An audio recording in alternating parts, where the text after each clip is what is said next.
Hi everyone, it's Andy from Hobby Headquarters. Well, it is early January right now, actually January 9th to be precise, and our friends over at Tamiya USA were kind enough to get us out some secret productions of some new kits that are going to get announced at the Nuremberg Toy Show. Now, you're going to be watching this video if you just started, if it just came out. It's going to be late January, early February, and that is because they gave us an opportunity to not only review these kits, but also a couple of weeks' time to actually get some of them built up so we can have the actual video builds correspond with the announcement and this review video that you're about to watch right here. So, as you can see, they're all in actually production boxes, so that's a good thing. A production box, rather as opposed to a white box, means it is going to be released pretty soon after the actual announcement that you're hearing. So I would imagine within about a month to a month and a half, all of these kits will probably be out onto the market. So exciting news. As you can see, the first one is a R35 French Tank, an early World War II vehicle. Really cool looking inside.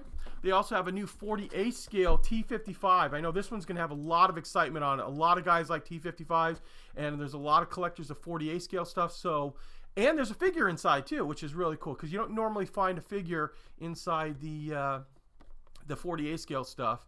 And also, if you see a T55 in this, hopefully we'll see a whole bunch of other variants on the T55 that Tamiya can do, which they've done in 35th already. We have a Mazda Roadster in 24 scale and a Kawasaki Ninja in 12 scale. And finally, the last big one is their new 32nd scale airplane. This is the F51D, very similar to the P51. And the fact, and other than it has rockets and some other different things on it, but we'll talk about all that once we actually get into the review of the video. So very excited to do all this. I'm going to do the review right now, and then I will get started on building. So let's get started.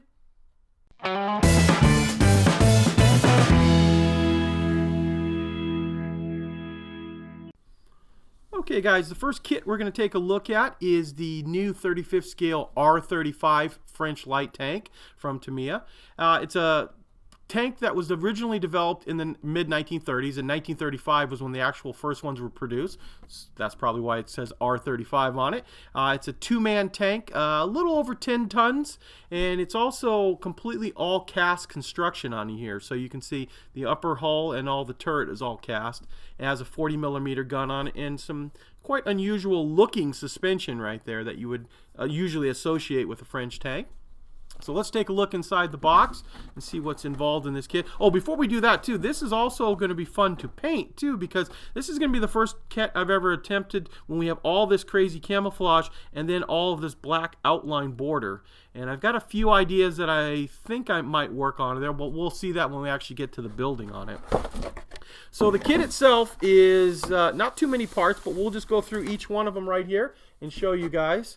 So the hull is made up of multiple pieces, and we can show you the different pieces here. And you can see overall the kit is probably going to be about 5.5 inches long. There's the lower part of the hull. The nice cast marks that they've put on the upper part here. The entire thing has nice casting on all over it. We've got our fenders right here, and the hatches, and then the lower portion of the turret. And speaking of the turret comes on its own little baby sprue. And you can see how tiny this turret is compared to my fingers. But quite a nice little piece of casting in itself. Then you're going to get two of these particular sprues, and this is going to be your wheel, suspension, and link tracks, which is going to be very nice because these are very tiny tracks. So we've got a bunch of little ones to wrap around the idler and the drive sprocket, but the rest of all of these pieces are already done up for us.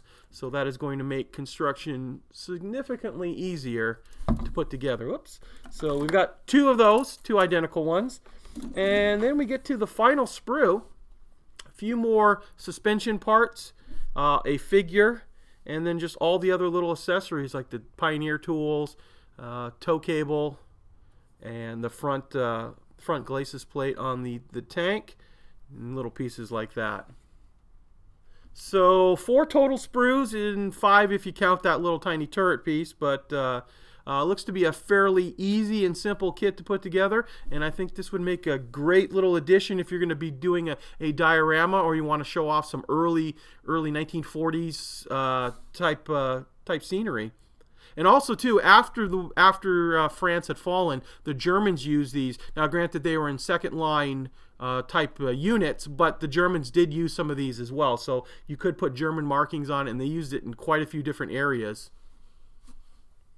Okay, now we're going to take a look at the new 48 scale T55 Russian medium tank from Tamiya. I think this is going to be a very successful kit for them. I know the T55 is always a popular tank, as well as now in 48 scale. It's also good you can use it in dioramas that if you're doing 48 scale aircraft as well. So very, very popular I think it's going to be. So let's take a look at the actual sprues that make this kit up. As you can see, we have mostly a bathtub style hull. I guess we'll still call it a bathtub style. Well, no, there's the side, so it is multiple pieces there. There is the upper hull. You guys see close up some of the detail on this kit. And then we are going to be presented with the turret sprue, or mostly the turret sprue.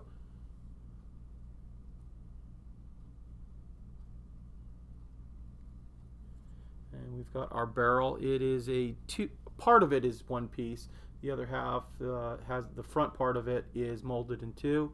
This is the anti-ditching log, fuel tanks, and then you're going to get two of this sprue right here. So we have the Lincoln Link style tracks with the road wheels. This is going to really speed up the building of this kit, having all of those links already glued together. So like I said, two of those. And then we also have all the accessories, and there is a figure inside this kit.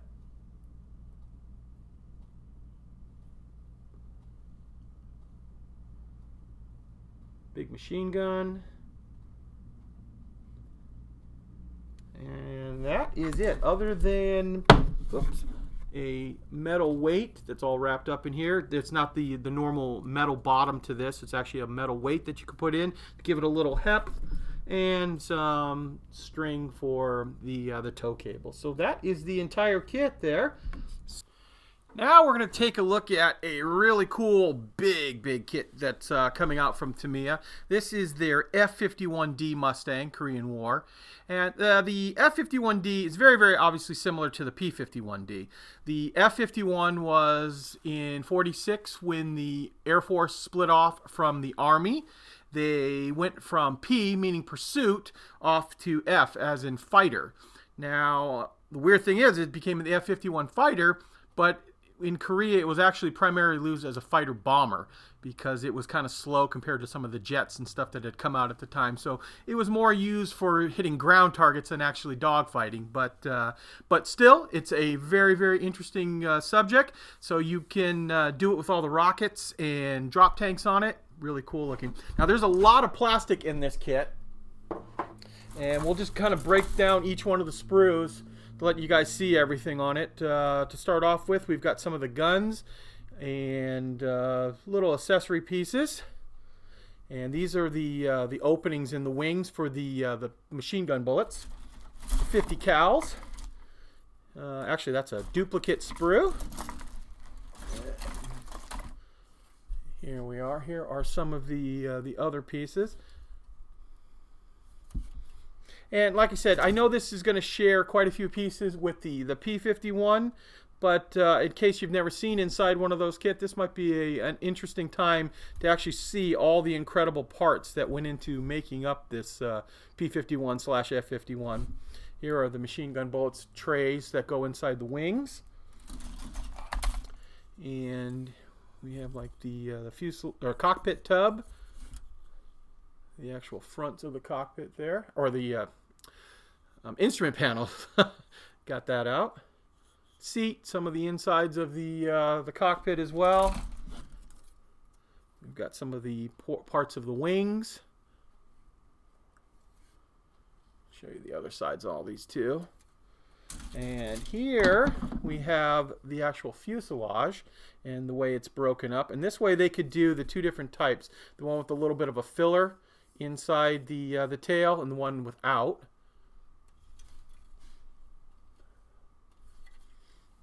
And this is a new, completely new sprue. This prop is designed for the F51. And it's got the squared off blades on it. And this sprue, I believe, it's got markings on it for multiple kits, but they've also included the new markings for, or the part number for the new F51. So they've either updated this or part of this is new. So we've got our rocket tubes here, drop tanks, and the actual rockets on the side here. We have the engine. Now the way that this kit is put together too, the cowl is not actually glued into place. It is used, they use micro magnets to secure the cowl on here, so you can easily remove it. So you'll get to see all the great detail that is inside this engine. And I've actually seen one of these built up, and it is absolutely gorgeous once it is done. You know, the P51 engine. And this is one of those sprues for that. And here we have the wing section. I'll have to pull that back a little bit since it's such a big sprue. One big giant piece for the bottom of the wing, and then those are those tops that I was telling you about, so you can open up the panels here to show the guns. Speaking of guns, those are the gun ports for the wing tips, or the wings, the middle of the wings. We have the older part, the older prop, and the spinner inside. Some more accessory parts. It comes with a stand, which I won't open that right now. And this is the parts I wanted to show you about. These come in this special bag right here, and these are the engine cowl upper and lower and the side pieces. And these are the parts that are attached with the micro magnets, so you can remove all this stuff and actually see the inside of the engine. In here is the supercharger and the detail parts that go into making that. And then you get a box of inside the kit too, that we won't open all these pieces right here because I don't want to have any of this getting beat up until we actually get a chance to build it. So we have our canopy right here, and they do include this extra ridge across the back here to protect your canopy so as not to have it damaged while it's bouncing around. And that is true for they actually have a couple different canopies inside this one here. And some more pieces of the canopy, as well as the instrument panel, and then all the other little accessories. So there's bags in here with all these little metal rods, rubber tires with poly caps. There is photo etch for the seat belts and a few of the other accessory parts. Actually, 2 sets of photo etch in there. And we have some screws for attaching some portions of the thing together. These are the micro magnets, and hopefully you can see those are some really tiny ones right there. So all these together will make you be able to remove the cowl, and then there's a little screwdriver and some small poly caps to put it all together. And also open up the decals, because obviously that's very important in this kit. We've got our set of U.S. Air Force markings, because now it actually became the U.S. Air Force by the time the F51 was out. All the little placards and pieces like that on there and things to put on it. And then, of course, the actual decal sheet. Now, there are 3 different markings in here. 2 of them are U.S. Air Force, and 1 of them is Korean Air Force. And, of course, we have the shark mouth on this one as well. But some nice, really nice looking decals. Nice bright ones. And then, as you would expect, there's all kinds of literature inside there that talk about the actual airplane, all kinds of color charts and things like that. So overall, there's a lot to this kit here, and this kit is due out, I believe, in March.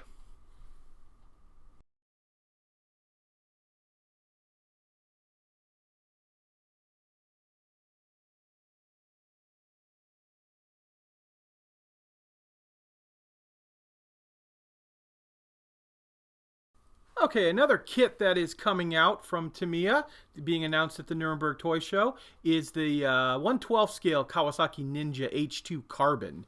And I love showing Tamiya's motorcycles because engineering-wise, I think they're some of the most beautiful looking kits around. Just the way that they put everything together, and not too difficult to put together. A lot of painting, of course, that's always involved with these. So let's take a look at the Ninja.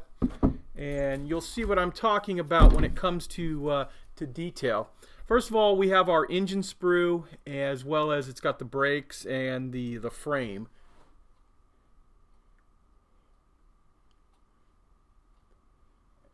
And like I said, they're just, I don't know, there's just something so incredible at seeing how they engineer these pieces right here.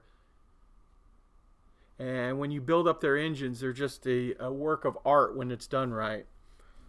And then we have our wheels, like the fuel tank, the chain, and they do put a brake in the chain, and that's how you actually get it on. That is not a broken sprue.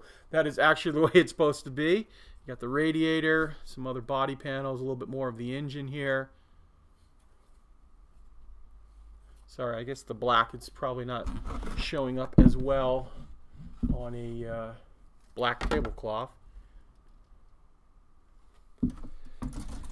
And we will do the same for this. So we've got some of the body panels, as you can see here.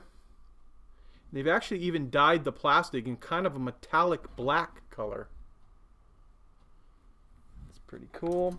We've got our chrome, and the chrome is really nicely done.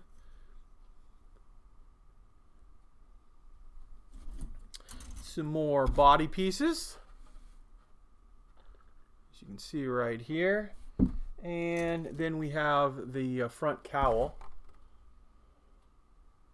That's all molded as one big piece, so nothing to put together there.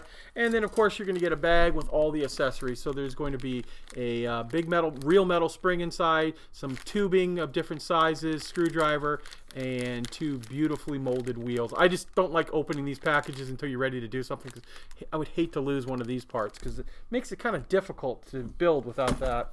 And then for accessories-wise, we have our carbon fiber decals for all the areas, some of the green pinstriping, some more carbon fiber. They give you some masking stickers, as well as some of the metallic chrome printed for the Ninja, the Kawasaki, and then the mirrors themselves there too. Those look really good too, because those are mirror-like once you get them on. So that is the kit, and a quick breakdown on it. This kit also should be, I believe, March as well, since we do have box art on it. And it looks like it's going to be a pretty cool looking one, especially with the bright green frame inside. Really makes it pop. And lastly, we're going to take a quick look at the new Mazda Roadster RF. And this is the what in the United States we would probably call the Mazda Miata. It is a right-hand drive vehicle. This is obviously the Japanese market version right here. But let's take a quick look inside. Start off, we've got our body here. Very cool shape to it. Tiny little car too. And after that, we've got our chassis parts. It's like the bottom of the transmission and probably the engine. So this is a curbside. We've got the tray inside where the seats and everything go. Oh, it looks like it gives you a right and a left-hand drive, so that's good. So you can build it for either the US or the Japanese market. As you can see right here, those are all the suspension parts. Some more whites, a couple of the seats. You got your wheels, exhaust, brakes, steering wheel. And actually they give you two different types of seat and wheel, it looks like here. Got our chrome parts for our lights and mirrors, things like that. Front glass and all the other clear parts. And actually there's another set inside there too for the side windows. And finally, the tires that are in there, which I don't like opening those. I don't want to lose any of those parts right there. But that gives you a quick little rundown of what the new Mazda Roadster will look like. Well, there you go, guys. There is the quick breakdown of the 5 new kits that are being announced at the Nuremberg Toy Show for Tamiya. As a added bonus, right after this video starts playing, within the next couple hours, some of the build videos will start showing up on YouTube on our channel. So I want to thank you guys as always for watching, and please stay tuned because we have many more videos coming.